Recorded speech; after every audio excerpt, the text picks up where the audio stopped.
Welcome to Law and Justice. I'm Jane Mulcahy, and today it is a huge pleasure for me to be joined by Margot van Sluytman, a poet, restorative justice researcher and practitioner from Canada. Thank you for being with me, Margot.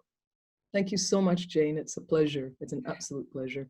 And this is a series on how to talk policy and influence people. But Margot today is going to begin with a poem, which would be great. Will you share a poem with me, Margot? Yes, I will. Thank you. Thank you. I'm going to read my poem, Up from the Ashes. It's from my book, Dance with Your Healing, Tears Let Me Begin to Speak. It's a poetry and a journal for healing words. So a workbook, essentially. Up from the ashes. Hand fashioning my own spirit is coupled with letting go of his. The dance is held fast by the two bullets that found themselves holding the blood that poured from his flesh and struggles to break into mad movement. Young man, my father, drowning into the other space into which we could not follow.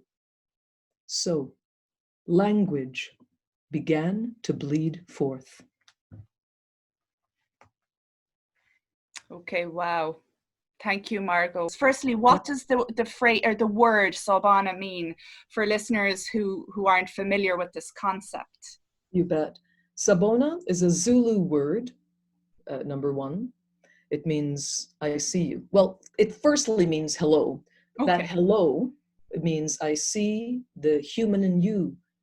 It is akin to Ubuntu, but it is vaster because it incorporates all of you. I'm not just looking for how adorable you are. I'm seeing the crap in you. You're seeing the crap in me. Mm-hmm. So it basically, I see your soul.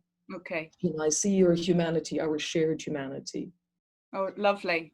Yes, I absolutely, I love it.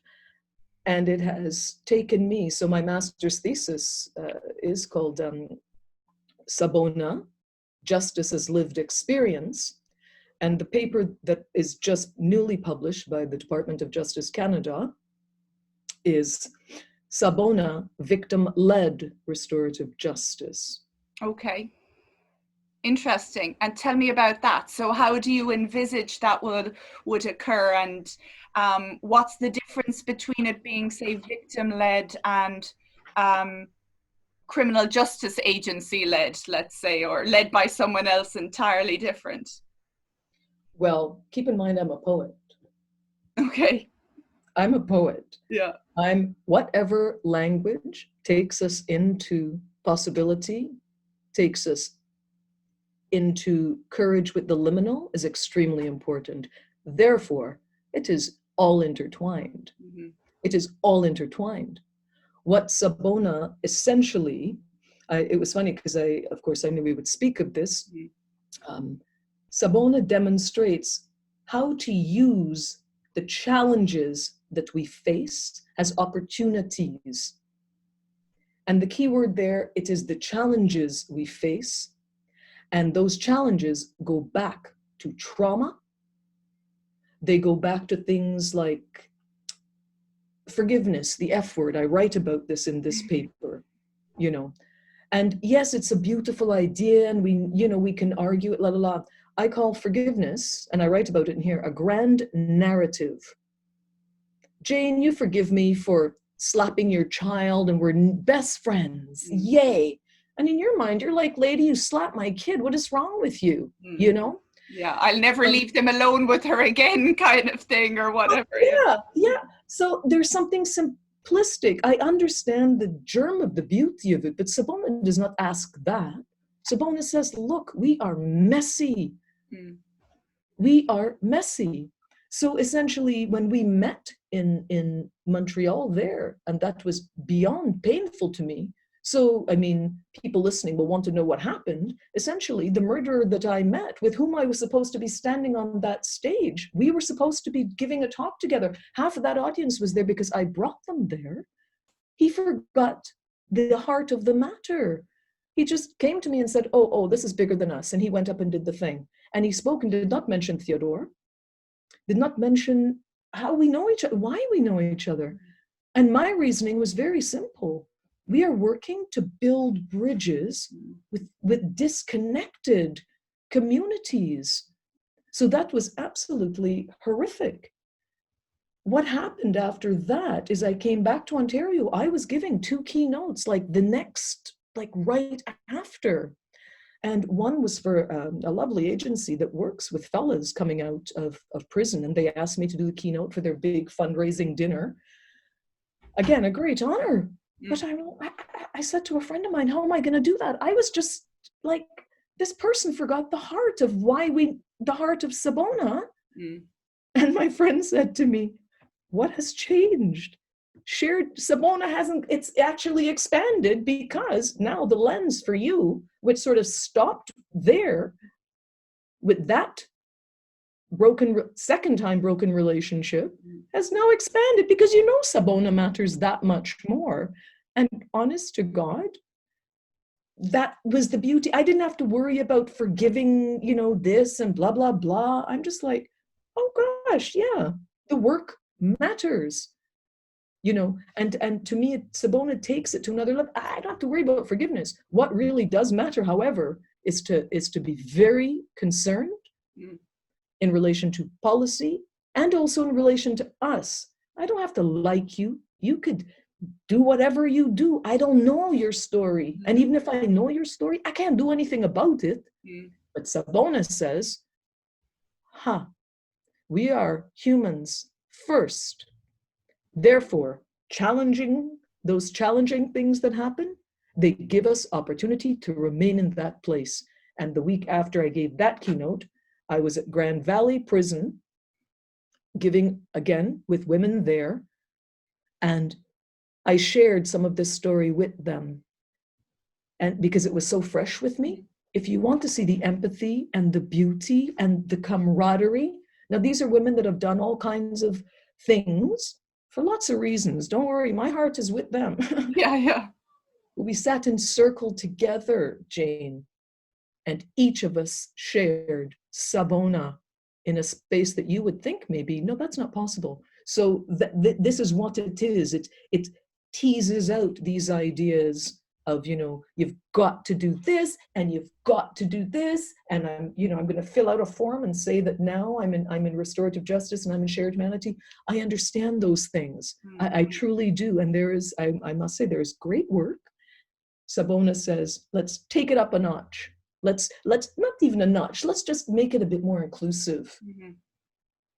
And the Department of Justice wanted me. They invited me, and I was beyond moved. And I wrote it, and now they're interested in doing some stuff for victims, with the caveat that you're not taking away from offenders. It is not like that. That is impossible, because that is silly. And where is the heart in that? Doesn't exist. Yeah, well, some people probably think they are incompatible, but the point is, particularly given what you and your family experienced, you guys all had very deep wounds that didn't stop at the prosecution and conviction of the killers. They went on and on and on. I mean, I met you decades later, and I could feel it. And albeit now, I didn't realize actually from our meeting that you had been meant to present with the individual. That person, yes, I didn't realize that. I thought that is why I was there. I was there, self-funded, because they asked me to be. I was asked to be in support. So no. So it was just like, yes. And it was close to Theodore's birthday. I remember you feeling very kind of enraged because he didn't mention Theodore's name. I thought that was the main thing, but of course, if you were meant to be sharing the stage, it was a different level of rupture of the relationship for sure. But what was interesting too is I remember asking you, well, might this now not be the time to just cut your ties with this guy, seeing that you've been sort of friends or had a kind of a relationship for several trust. Yeah. And had that really brought the healing or the resolution to your life that you had hoped? It is interesting that the subsequent talks have kind of helped you see that, you know, aside from the fact that you can never, I guess, heal those wounds entirely, how could anyone? That's a reality that is just Absolutely. there. It's a lifelong process of Absolutely. of healing little by little, but just, I suppose, having a kind of survivor mission. I like that concept from Judith Herman, that you can never be what you were before exactly, but you can in a way transcend the trauma by giving it as a gift to other, you know, other survivors, that I can bring my knowledge and my learning and my voice and my capacity for language like you have to people in power and get them to listen. Yes.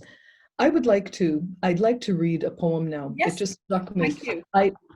I ended my master's with a poem, and I ended this research paper, with a poem. And just as we're speaking, just when you said you like that, you know, survivor piece, it's extremely important. And I ended with this poem. And this poem is from my book, which is called The Other Inmate. This is also a book. So The Other Inmate, Mediating Justice, Mediating Hope. This is a poetry and a workbook for restorative practices. So I have used it with all types of people that have been harmed, victimized. I've used it with people that have been criminalized. So inside, use it at shelters, all of this, homeless shelters. So, and it's also again, Department of Justice Canada has been very supportive of my journey in many ways. So I have a lot of gratitude. They funded the translation of The Other Inmate into French. Just like they did this paper. Of course, it's a government paper, so this one for sure had to be in both language, French and English.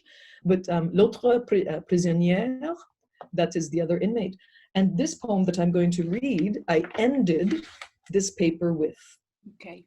From The Other Inmate. It's called Resilience Will Not Sleep. In my heavy, heaving armor, victim to your untimely spilled blood, renewal whispers.